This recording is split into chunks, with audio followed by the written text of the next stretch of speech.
and heroes. Gonna tell you about pros and heroes.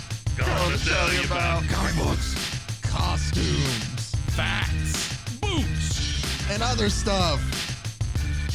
In this week's issue, Pulp.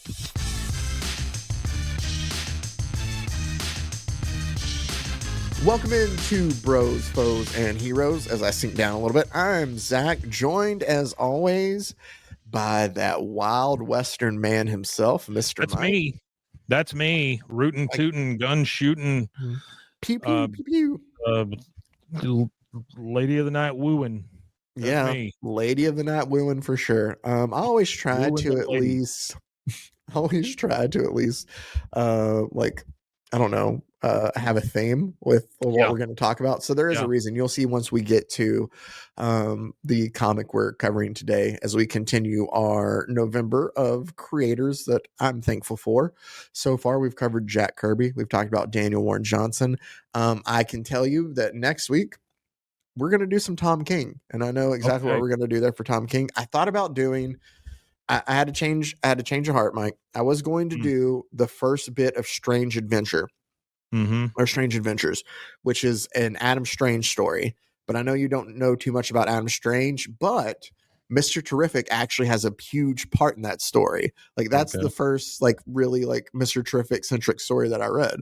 In a long time. So the thing is, and it's like the Mr. Terrific we know from the Superman movie. So when we do cover that, you'll be right at home and be like, oh, okay, I get what's going on with Terrific, which will be nice. But I'm actually going to go a different route. And it's going to kind of be a little more in line with what we're covering today. Not necessarily genre or theme wise, but that I feel like it's a more noir, crimey kind of look from Tom King. And we'll get to that. We're at least going to cover the first part of a story. And if you guys like it, we might cover the next part of it. Can I brag about something completely not related, but kind of related real quick before we go on? Please. I really love, and I'm just had it sitting here, and it's. By the way, what's up, Red Bladder? Yeah. Hey. Oh, I need to talk to you about that. Yeah. No. I need to see get with your schedule and figure some stuff out. Yeah. Oh. I love these DC Compact comics so much. Just because look how thick that is. It's all of V for Vendetta, so like 400 pages of Alan Moore greatness that I got for $9.99. So did you go to the library sale? I did. And how was it?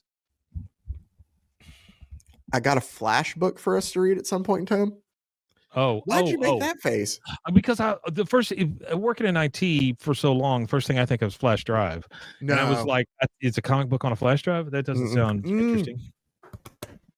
I'm so glad you brought this up to me. I haven't told you about this. Okay. I did not mean to get that excited. In the world of comics, there is a series that I keep wanting, and I always forget about it. So maybe next Halloween or shit, we might do it before then. Yeah, who cares? There is a series that is out now that's called Ice Cream Man or The Ice Cream Man. And it's very much where the Ice Cream Man is essentially like the Crypt Keeper.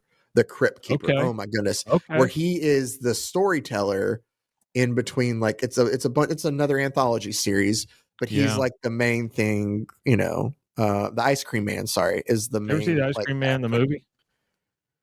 No. Is it Ron Howard's brother? Maybe we have talked about this a little bit then. He's like a slasher, but he drives around an ice cream truck. Yeah. So I do vaguely remember us talking about this some. But so anyway, Ice Cream Man horror anthology book. I'm trying to remember who it is. Is it I don't think is it Dark Horse? Is it IDW? Crap. I don't know why I can't think of the publisher. I like that as a tool for an anthology though. That's cool. Yes. But what they did this week, I'm about to see what they came out with this last week. That is absolutely I enjoy, and I think you do too, when people kind of take things and use them in a different way. Sure. They released a story as a deck of cards. Now you can't play with the deck of cards. Like it's meant as just a story and they're numbered. So you do it in order. But what happens is like it has you like turn cards, like reshuffle, like it has you do things like with the story. So it's kind of like interactive with the cards. Yeah. It's kind of like playing Uno with your comic book. And well, I think they do use like the reverse card in there somehow, and there's art and story on the pages and stuff like that. But I thought that was just really cool in a way of like using a deck of cards. I was trying to see if I could find like a picture of it to show you.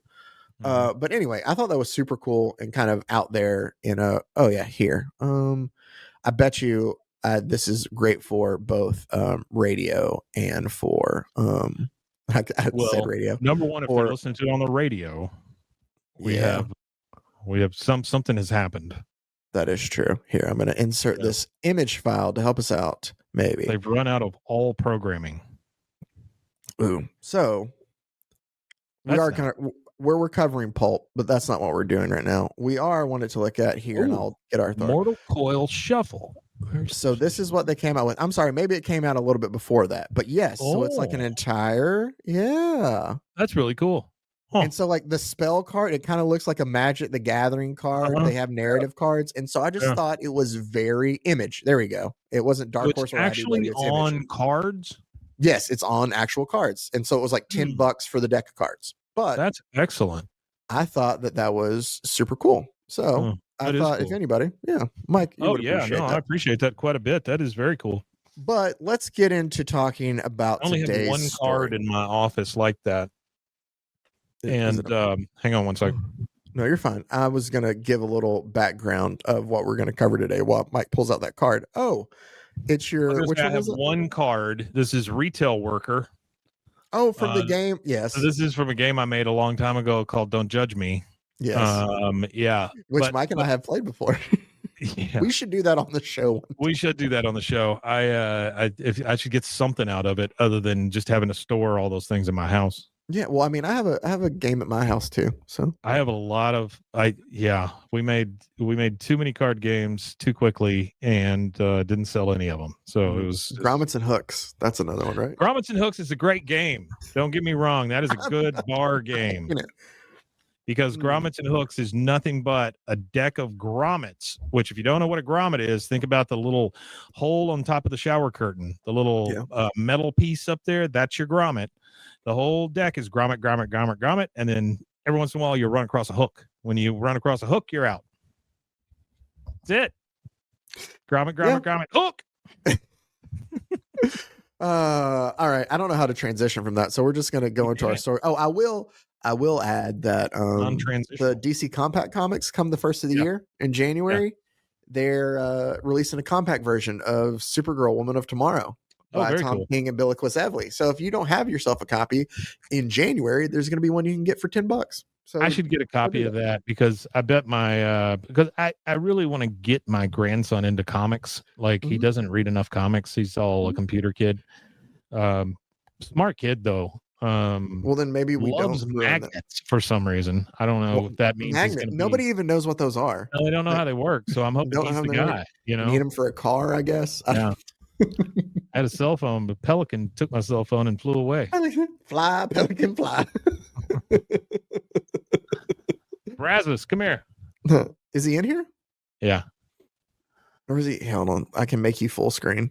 Look at that dipshit. There, I made you full screen just for that. Oh, as Brazos is just gonna. There's cookies on 21. He says.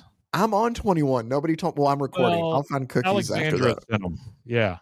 Oh, okay. Brazos, leave me some cookies for when I'm done with this recording. You smell funny. Get out of here. All right, I'm going back to both of us. So let's get into our story for the day after we've rambled. Oh, okay. All right. Goodbye, sir. I love you. I do love how we've started to have like different, members of the show just by randomly. Yeah. That was Brazos, everybody. That was Brazos. Without he's got a band, by the way. Gasoline Turtle. Good band. Gasoline Turtle. That's what I said, Turtle. Right. All right, go ahead. He does not like that.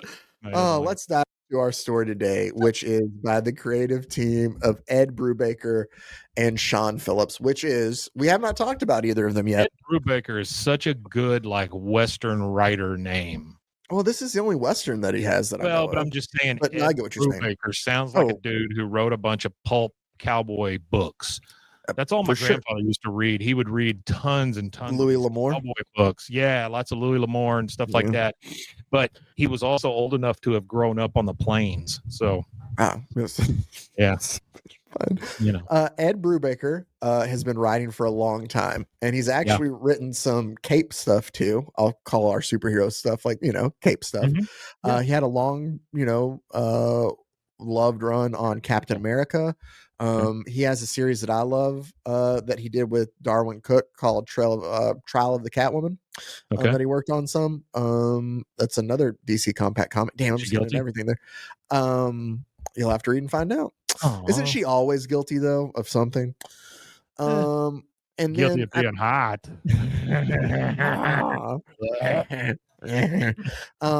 But then he that's exactly what we were talking about yesterday. It was guy. Yeah, that's that guy. Inside joke, folks. Sorry. He also did a run on a series called Gotham Central, which was co-created by him and Greg Rucka. It's all about people who work at the water company in Gotham. They just like their day to day. Got to stamp these bills. Got to get these things out on the mail. In a way, I feel like this kind of set us up in a way for things that we would get later, because it focuses on like the Gotham Police Department and like the things going on there. So it's like a detective look about like like the rest of Gotham, kind of in a sense. We talked about things he's done for Marvel. He's worked for Image too. He's done a lot of stuff in film and television too. I know he's worked on a couple of like web shows. He actually made an appearance in Captain America, the Winter Soldier. You want to know why? Really? Because he created the Winter Soldier. Yeah. Brubaker.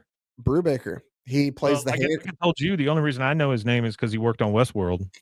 Yeah. Oh, a great show on that too. He he was the head writer. The most recent Batman animated series they did on Amazon? Sure. Oh, okay. What's the new one that came back that's very much like, but he was the head writer for that too. Okay. But he created in his Captain America run, Bucky Barnes was somebody that, Kirby and Simon created back in the original day, but turning him into the Winter Soldier and like making him that character, that's all Ed Brubaker. Kind of in the problem was he was in danger of being lost to time, I would imagine. For sure. He's just one of those characters that nobody really cared about anymore. I don't think he got necessarily paid too much by Marvel for putting in the movie, but still, he did create Winter Soldier. And like you said, he joined the writing staff for Westworld. He co-wrote an episode.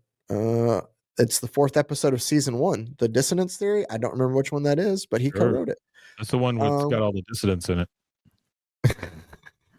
Exactly. I remember. All right. So,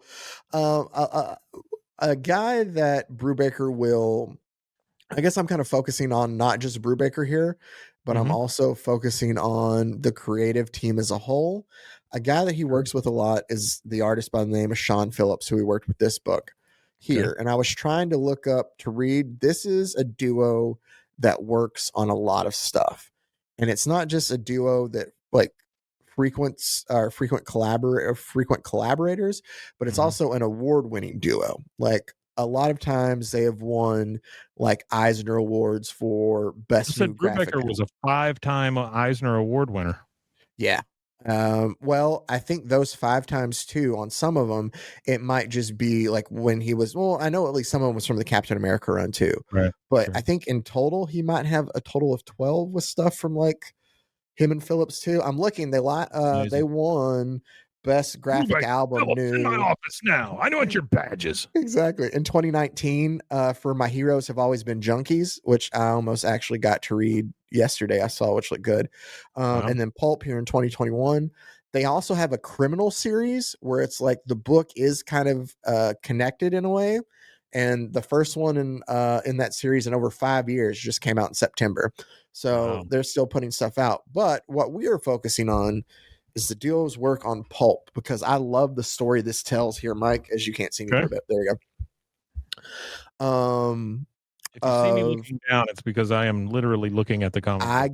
I gave Mike the copy of Pulp I have while we're here. We're introduced very early on to our main character right there, Max Winters. Okay. Mm-hmm. That's the old man there who's telling you that I can tell you when it all started, on the day I almost died for the third time. That's how it opens up. And it's very good. Like, I love reading, like, you know, crime, noir, thriller. Like, there's a certain kind of like fiction novel that I do enjoy reading.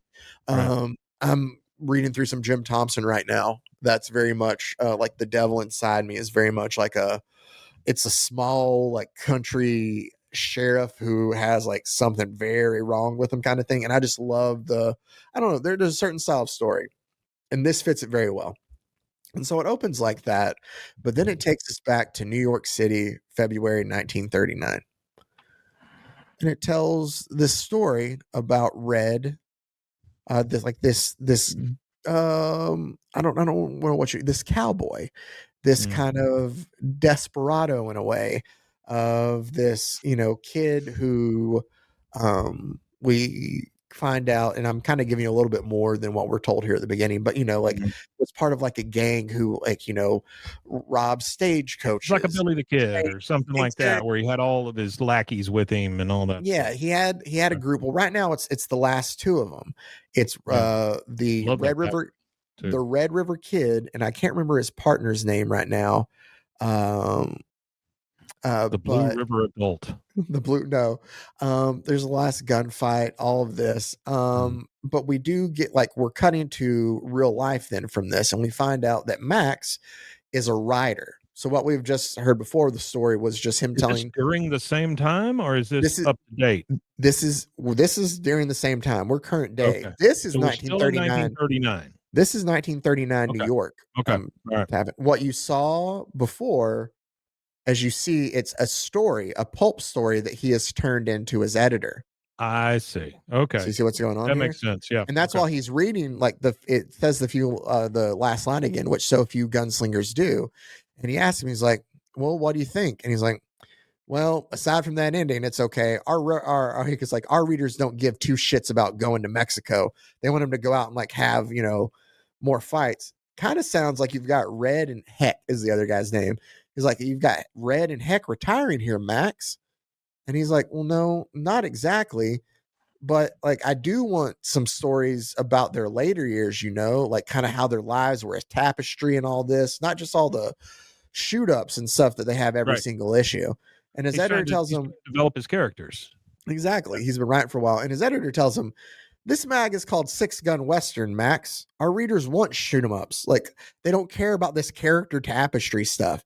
He's like, forget your ideas. Just stick to the formula. Red and Heck and some prairie folk or whatever. He's like, they shoot some bad guys and then they ride off to the next adventure. That's how we're going to do it. And then that's what pays the bills. And he, like, counts out some money and he, like, tosses it to him.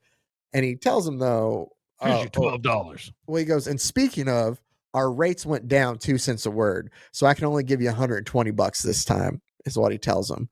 And Max is like, come on, man. Like, that's BS. And he goes, sorry, order came from up on high. Our circulation went down 40% last year. So we have to, like, make 40%? Up for it. 40%? Yeah. And he's like, so I get paid less because, the guy goes, have you seen the competition out there, man? Well, on the stands with all those Westerns now? And Max asks him, he goes, so I get paid less because you have competition. And he's like, yep, that's just how it is. Nothing I can do about it. And he just kind of hands him the money. Yeah, and he just kind of hands him the money. And Max looks at it and just kind of walks off. And he starts talking about, like, his editor Mort. At that point, you know? Yeah, he goes, my editor Mort was the kind of asshole who liked to give his freelancers hard truths that it has in, like, quotes. Like, I want it to be notated that I have not cussed once.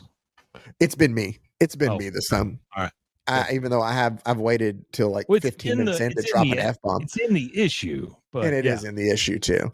But he's just telling him, he's like, that I've never been good at listening to, I've never been good at listening to people like that. The ones who try to tell you how the world works, like they're so smart, and you were just some rube born yesterday. And the longer I lived, the more of them that there seemed to be. I do love Max is very just like this hardened old man, but he does not have time for BS. Very noir. Yeah.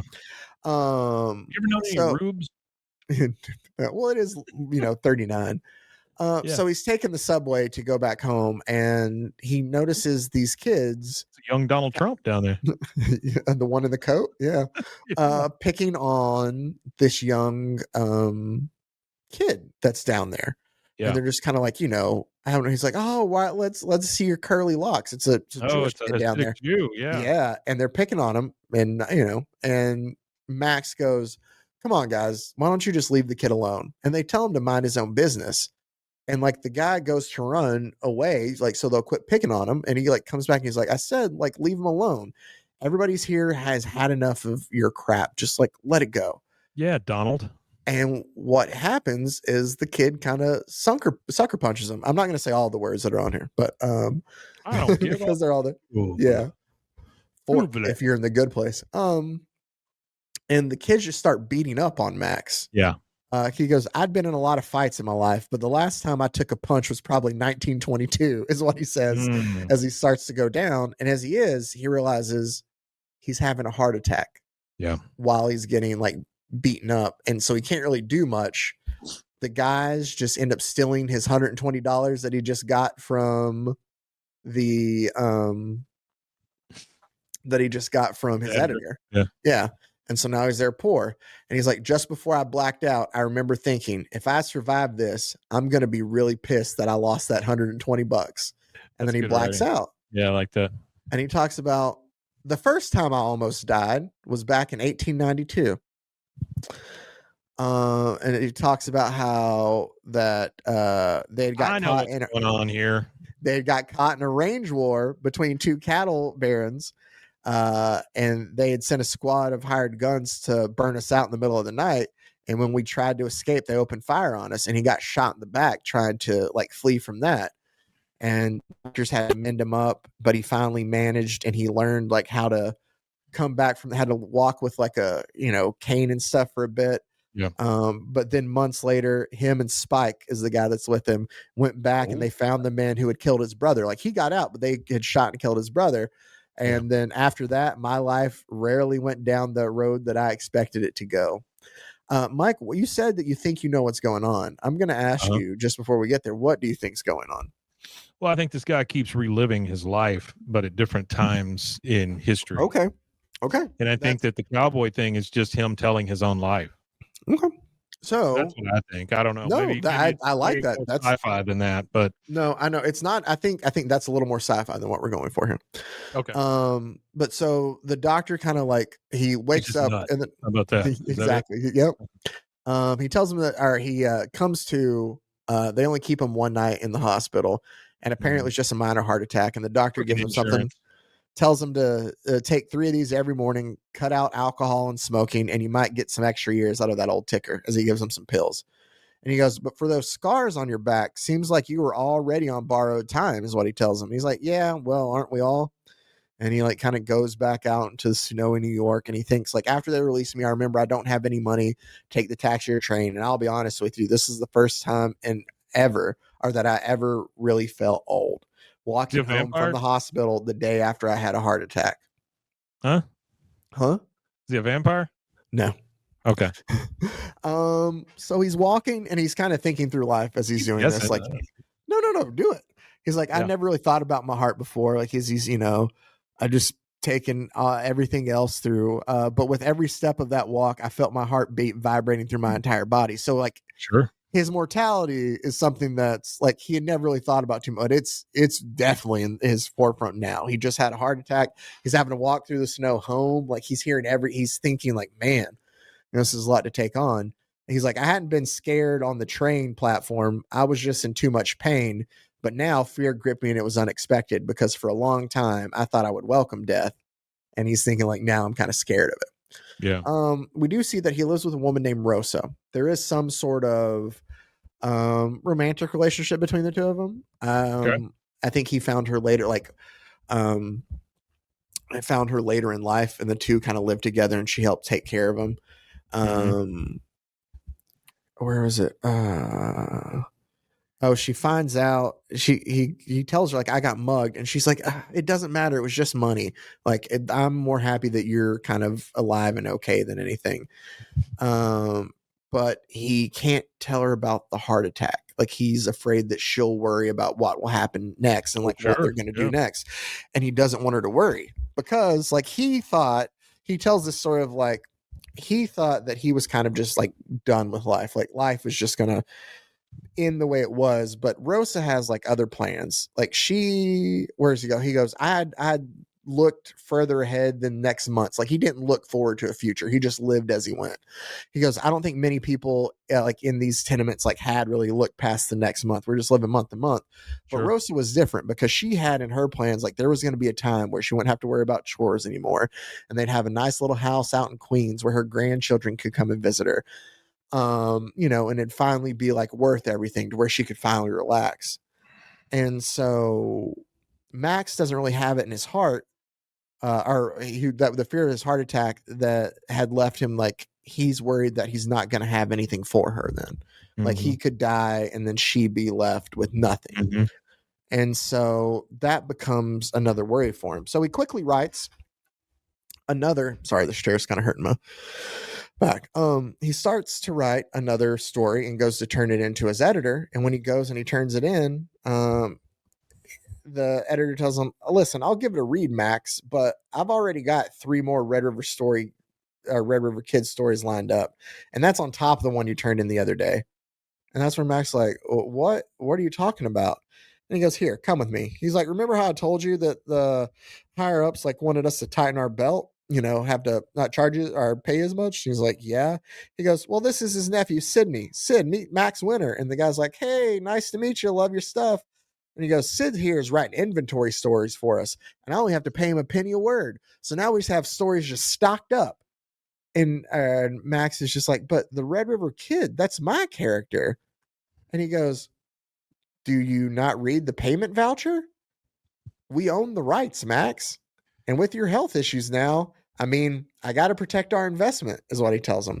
So it's more work for hire, like a lot of these early comic book writers had to deal with. Same with the Pulp writers. They're telling him like they own his character, and it's like there's nothing he can do.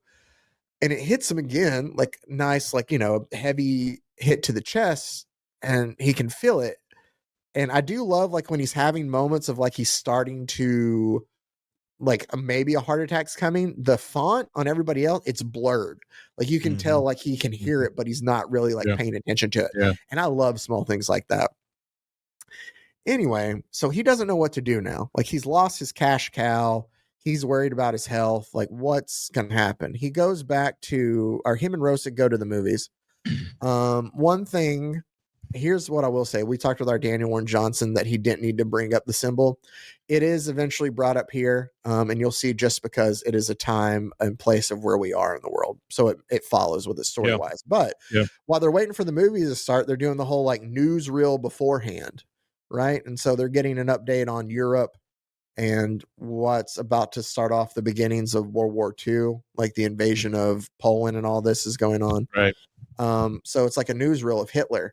And he's like, and there are men in the audience who cheer like as he marches across the screen. And he's like, men cheering for a fascist warmonger. And he's just kind of like mad, like looking at it. And Rosa leans over to him. Yeah, can never happen. I will also say what Ed Brubaker does a lot that I love, especially in this book, is he uses actual history in his stories then too. And you'll see when we get there, because Rosa leans over and she goes, they're here in New York. And that's where he's like, who? And she tells him, like, the Nazis, they're marching at Times Square next week. And he's just like shaking his like, I'll be back. Like, he just can't believe like this is what the world's come to, kind of in a sense, in 1939. And he gets up and he's like getting out and he goes to the bathroom because he's like, I can't catch my breath. Like, all this weight that I'm carrying is kind of like just stacking up on me. And I'm trying to be able to breathe. And I go out and he notices like the bellboy or the like movie usher guy just take this cash bag right to the armored truck guy and walk out, and it goes, and suddenly I can breathe again. And the usher asked me, like, you okay, sir? And that's what he goes, because like I knew what I had to do. It finally hit Max. And he's like, yeah, I'm okay. I know what I'm going to do. Could have robbed the stagecoach. He's like, when we became wanted men, Spike and I, as we flash back now to where he was telling the story earlier about the first time he died, living out the cheap room. It's talking about, it was Spike who first suggested robbing the stagecoach. And I wish I could tell you that I took some time convincing me, but it didn't. Right. He's like, they were delivering payroll money to the same type of land barons that had burned us out of our house. Men who always wrote the laws in their own favor. So to hell with them, I figured. And then it talks about how they like upgraded to like train robberies. What you're saying is what's going on now is not new. Is that what you're saying to me? What's going on now is not new. Like in today's world where people write things in their own favor and all of that. That's not. No, that's it's not been new. going on for a long time. Holy Funny, shikes. it's the same playbook by a lot of people. So, but they kind of evolve into train robberies and stuff then too. And he goes, most of the time, especially in the early days, I was actually pretty charming. It shows him walking by as he's robbing the bank ladies, like he's, yeah. And then for a few years before it got too violent and too dangerous, when it seemed like they would never catch us, I truly felt like I'd found my life's calling. Yeah. And so he goes, so now it's not that big of a surprise that I fall back into that role so easily, even though it's been almost 40 years. The planning was always my favorite part. Before you actually do the crime, it's just a mental game, a puzzle to solve. And I'm trying to solve the time. Like he's following the truck, trying to figure out where he makes pickups, where he's dropping it off, how he's going to steal the money from it. He goes, after 4 days and a halfway decent plan, which for a robbery I'm doing without any partners is probably as good as it's going to get. He decides he waits out there out in the snow for the armored truck guy, the Wells Fargo truck there, which is kind of a nod back to the stagecoaches then too, which I like. As he's loading the money up, he's going like he's about to pull the gun on him. And he goes, I was so sure no one would ever see it coming, but as it turns out, I was wrong. And another old man grabs his shoulder and goes, don't. He's like, hey, and he stops him. And he goes, please tell me you're not this desperate. This is what the guy who stops Max tells him. He goes, they'll gun you down here before you even step off the curb. Like, come on, you're not thinking this through. He goes, or is that what you want, Max? And Max looks at him and goes, do I know you, mister? And the guy tells him, not officially, but let me buy you a drink and I'll tell you why I know you. And we're introduced to then Jeremiah Goldman is this guy's name. Jeremiah Goldman, which I suppose it says is another start to the story. And what we see is he has a wanted dead or alive poster that he puts down in front of Max while they're sitting at the bar. And he goes, Red Rock Kid, Red River Kid. It's like you barely are even trying to hide, Max. What we come to find out, and it's kind of been alluded to us before, is all the pulp stories that Max was writing were not made up stories. It's his life. He's just telling stories about his life, just changing certain things. And he'll tell about it some too, of maybe just making himself sound a little bit more like a hero in it too. Sure. Jeremiah Goldman was one of those Pinkertons who had hunted him down 40 years ago. Yeah. It's like he had come across some of my stories recently and recognized the facts mixed in with the fiction. And apparently his editor had given him his home address without even asking him. He goes, so I was going to ring your bell there, but then I saw you prowling out there and I got a bad feeling. So I followed you. Didn't expect to be following you to a damn robbery in broad daylight. He goes, and you know it's not 1895 anymore, Max, right? Like, you can't just gallop out of town after you rob something now. Like, it works different. He goes, this is New York City. You've got to rob people at night, then disappear into the shadows. And Max is just kind of like, okay, thanks. I'll remember that. Was there another reason you were looking for me, though? Like, as aside this trip down memory lane? And that's when he tells him, yeah, actually, I was looking for you. It's funny though. I thought I was going to have to convince you a little bit harder. And Max tells him to do what? And Jonathan tells him, I'm sorry, Jeremiah, not Jonathan, tells him, well, to help me pull a robbery, of course. Now, Jeremiah tells him, he goes, except we'd be robbing from people who deserve it. And it wouldn't be like that suicide run there you were about to take. And so Jeremiah asked him, and here I thought, you were a lawman. I don't know, with all this plan. He goes, I don't know if that's what it was back in those days, but it's a different world now. Sometimes you got to break the law to do the right thing, is what he tells him. So this does intrigue Max, and he asks him, like, okay, then who deserves this? Like, who are we robbing from?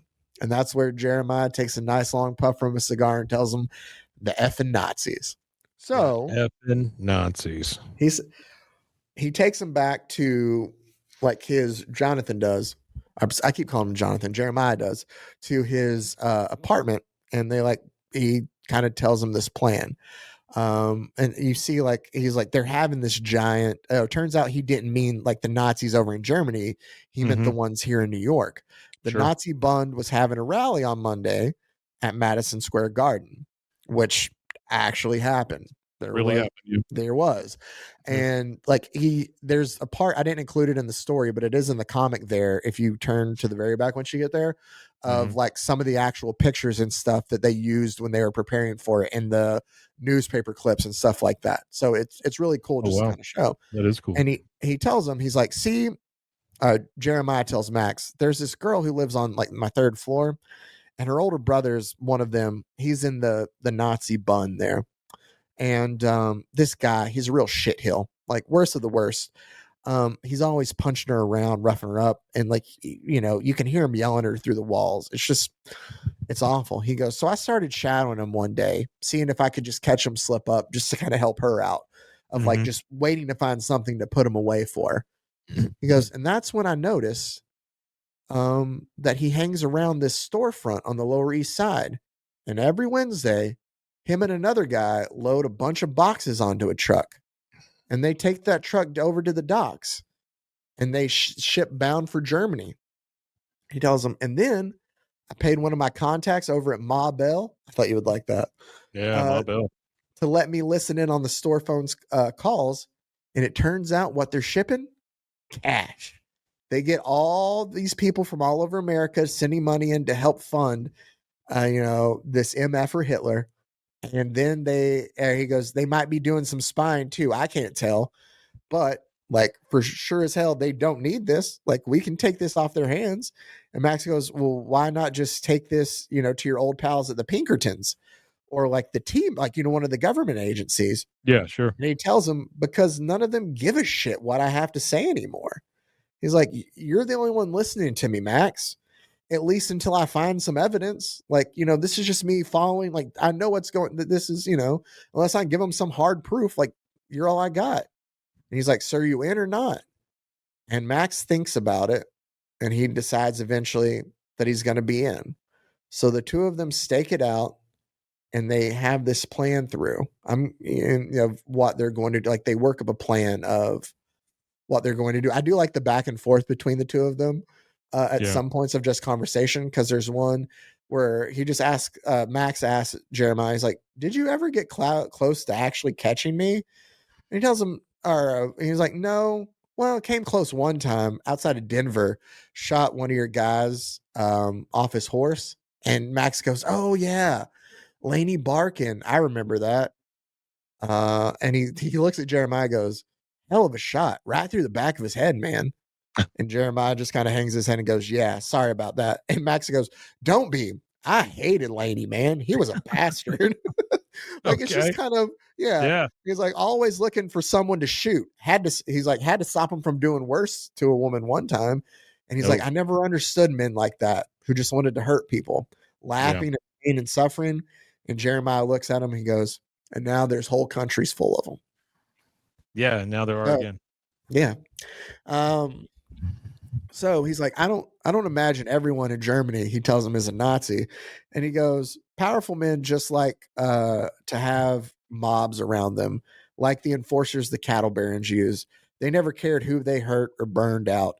Being paid, taking orders, that's just an excuse to do what they already want to.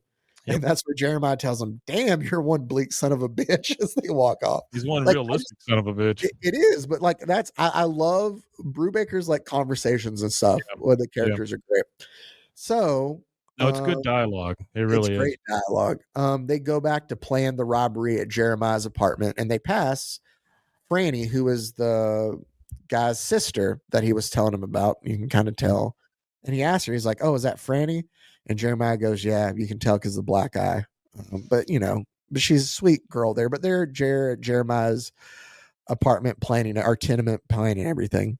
Right. He's like, he asked me all these questions. I answered the best I could. There's some things I didn't answer, and there's some things he didn't answer either. It's like, I could just tell like both of us had been some men who had like gone through some pain and like gone through some hurts. And there were things we were fine talking about, things like we didn't want to talk about. I'm paraphrasing some of this, but, and they decide where they're going to start the robbery of the Bund. And he tells him, he's like, is it time? And he goes, yeah, the rally started 20 minutes ago. And we get like, Times Square is a whole war zone. LaGuardia's probably got the entire police force out there too. He's like, so let's do this, Mr. Wild West Outlaw. You're up. So Max gets ready, walks into the alleyway, and he tells the guy that's there, stick him up. And the guy's like, what the hell is this? And he goes, it's a robbery. What do you think? And he goes, I think screw you.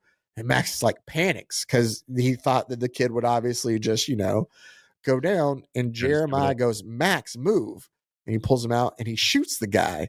And he walks over and he kind of like hits him with the butt of his gun to kind of knock him out more. And he goes, what are you doing? Come on, let's go. And Max is like, but, and he goes, come on. And so he takes the shotgun and he shoots a hole in the door and kicks it open. Max, I do really like the line, shut your hole, goose stepper. Goose stepper. It is great. Yeah. Shut your crap, goose stepper. We have Max's dialogue in the yellow boxes with what's going, like his internal dialogue.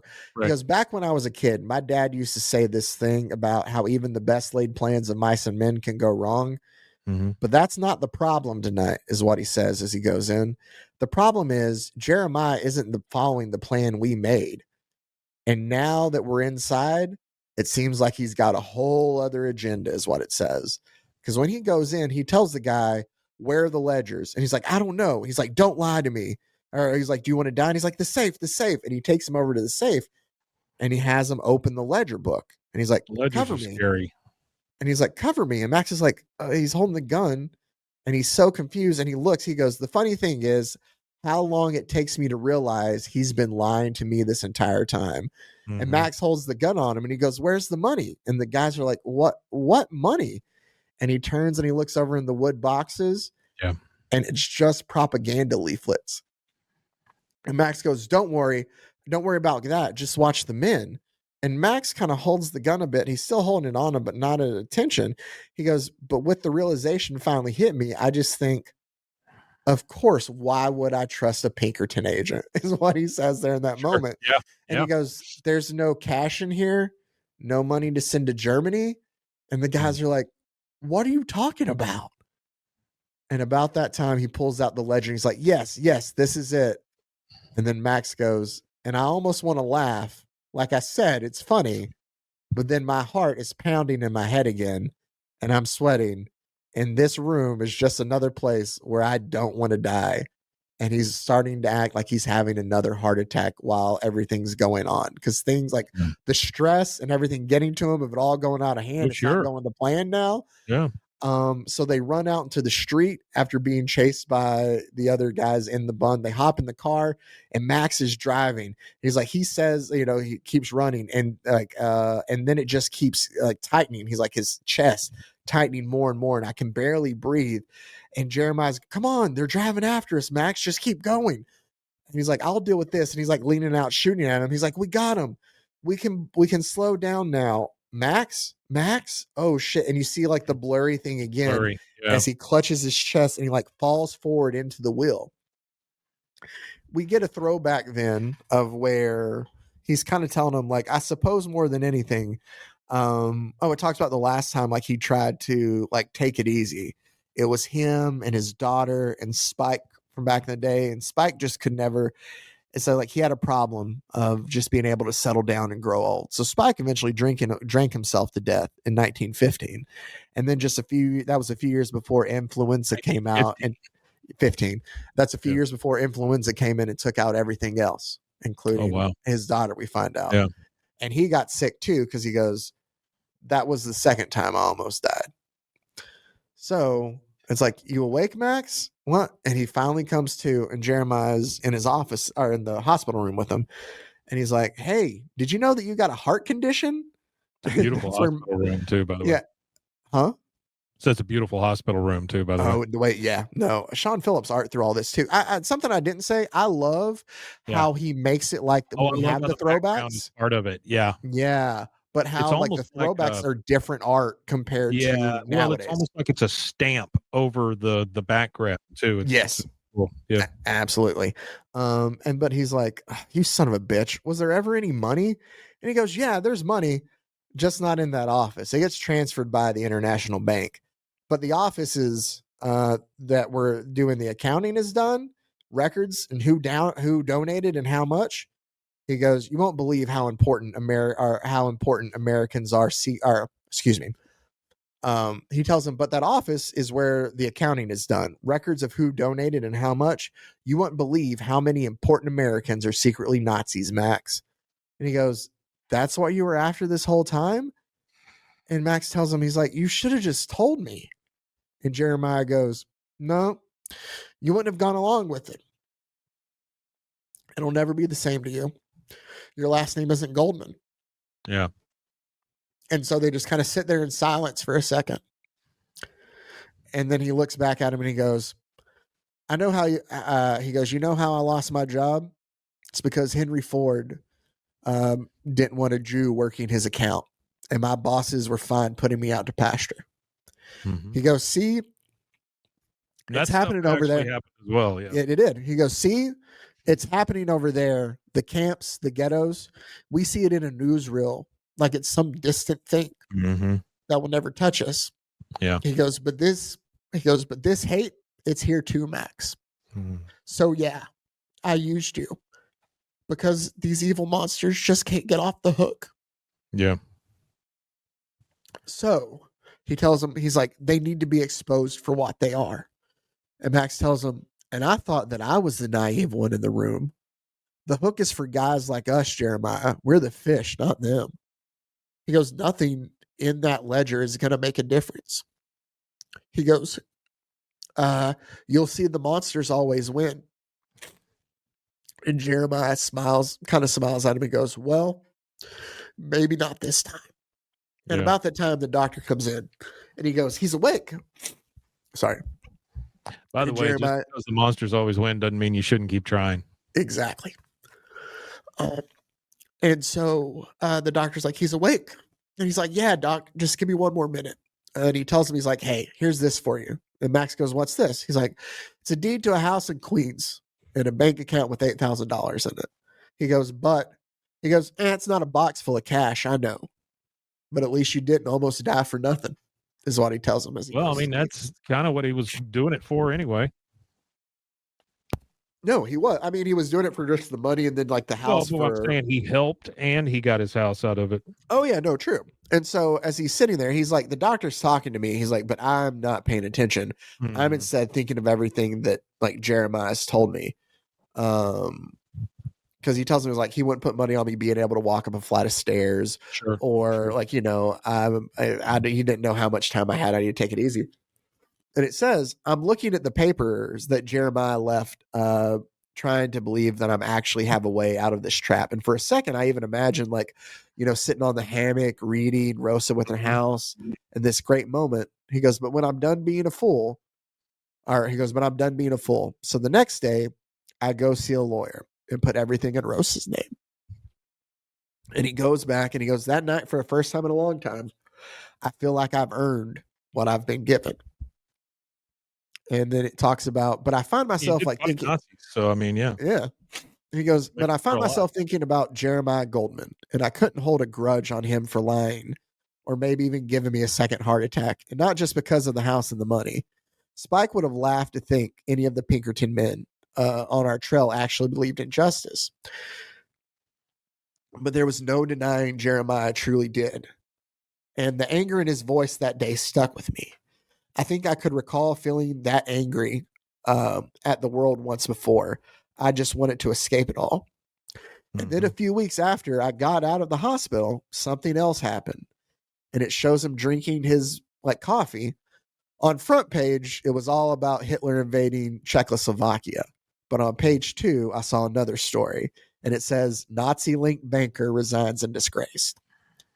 And he goes, well, I'll be damned. I love this quote, though. It was like seeing Don Quixote actually slay a windmill. Yeah.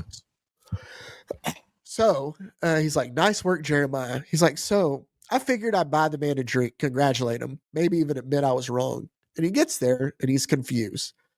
And it says, but I was too late. Because as he's coming, they're carrying him out of his house, the tenement on a stretcher. Yeah. And there's like, that's my friend. What happened? And it says, fell down the stairs, broke his neck. Sorry, mister. And he's like, fell down the stairs? That's not right. I know that's not.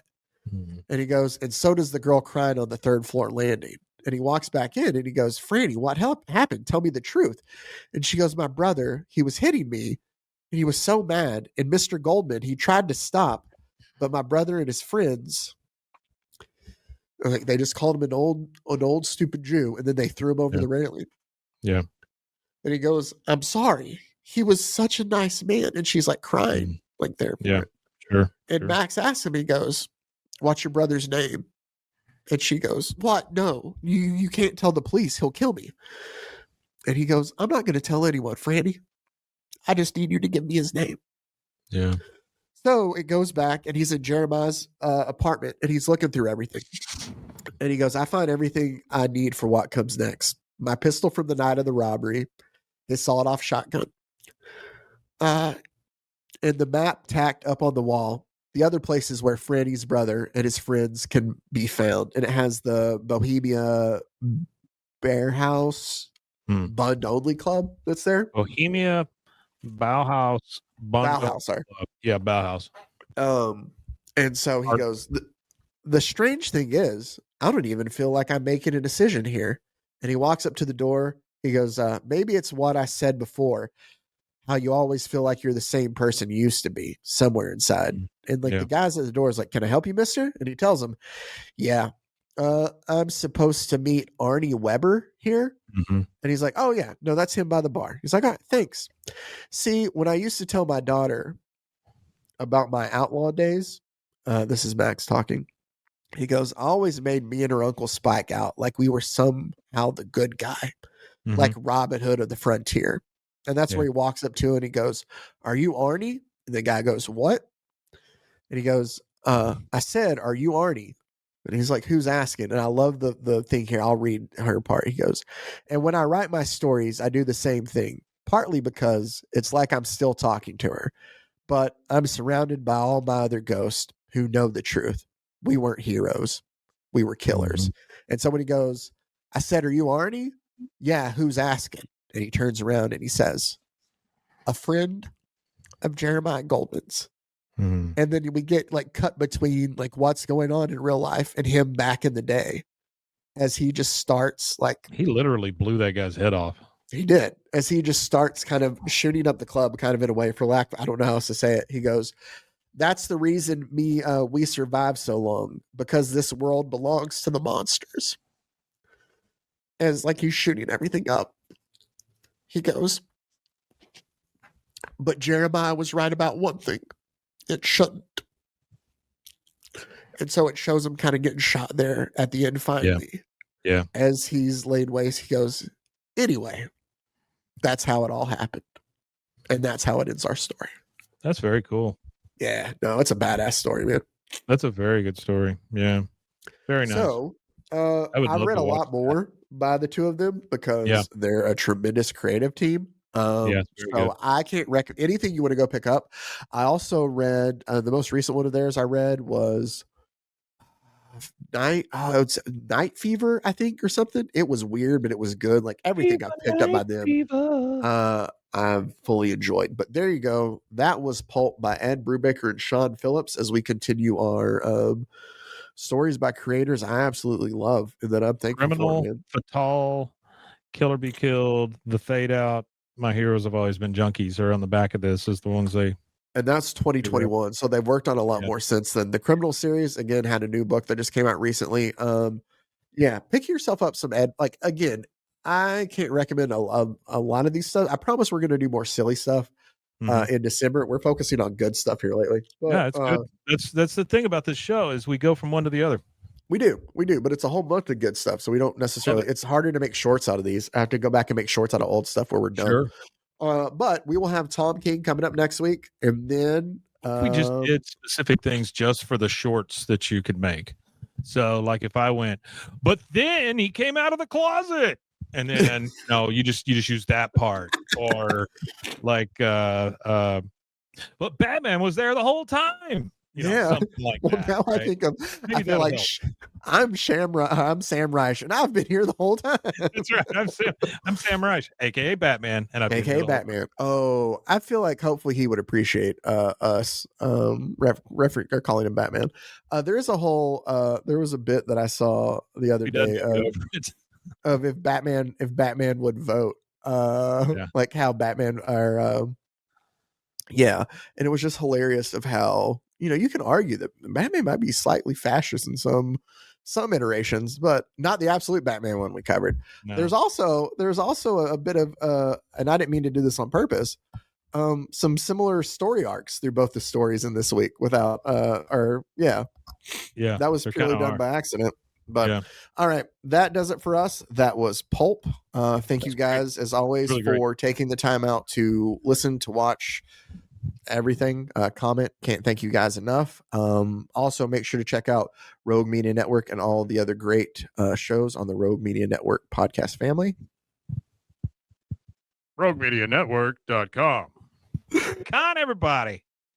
Frozen heroes. Gonna tell you about frozen heroes. Gonna tell you about.